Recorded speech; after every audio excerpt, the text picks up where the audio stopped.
whaling in New Zealand dates back to the late 18th century, and ended in 1964 since it was no longer economic. 19th-century whaling was based on the southern right whale, and 20th-century whaling on the humpback whale. There is now an established industry for whale watching based in the South Island town of Kaikoura. History. The Maori, who were the first to settle in New Zealand, appear to have hunted whales rarely, but did eat stranded whales. The earliest association of whaling with New Zealand is from December 1791, when the whale ship William and Anne called in at Doubtless Bay during a whaling voyage of the Pacific. It is not recorded if any whales were actually caught in New Zealand waters.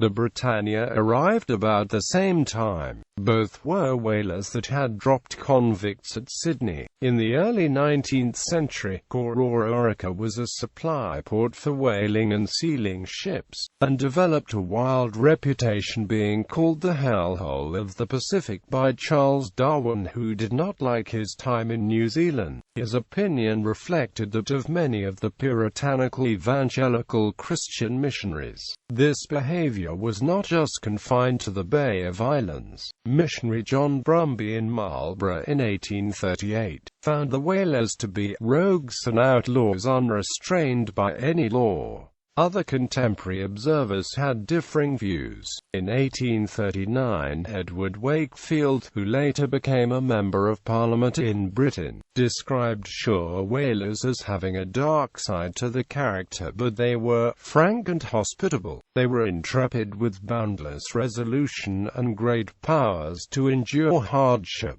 He pays tribute to the hospitality to casual visitors and noted they were in stable relationships with Maori women, such as Te Wainahi of Teotihuaca, with whom they raised large families. His sentiments are echoed by his uncle, Colonel William, who was no advocate of working men. Other early whaling ships were the Foxhound, a London whaler, in 1827, and the Waterloo, which operated between Cloudy Bay and Sydney from 1829, taking 3 cargoes per year and returning with supplies and trade goods to exchange for flax.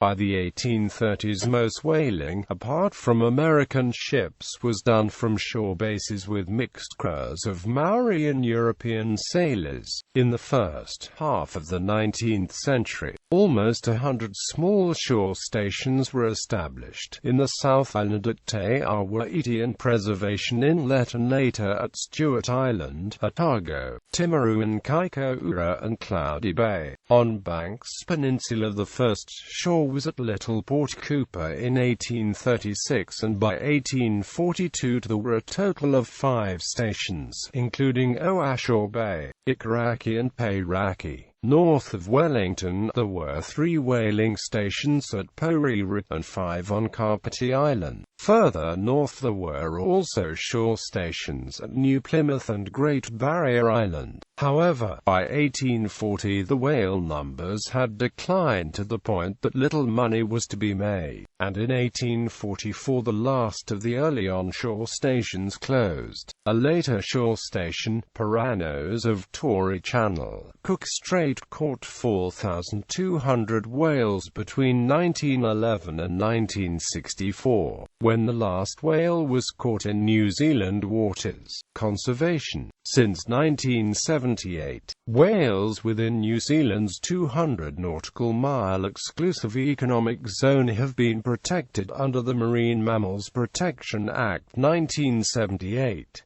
Killing a whale or other cetacean is punishable by up to 6 months imprisonment, or a fine of up to $250,000. Efforts are now often made to save whales that have stranded or have become entangled in marine debris. There is a vocal anti-whaling sentiment in New Zealand. The government regularly attends the International Whaling Commission meetings and supports the moratorium on whaling, as well as advocating for the creation of whale sanctuaries. In 2010, Peter Bethune, an anti-whaling activist, was detained by Japanese whalers when he boarded boarded a whaling ship in the Southern Oceans. He was convicted in Japan and deported back to New Zealand.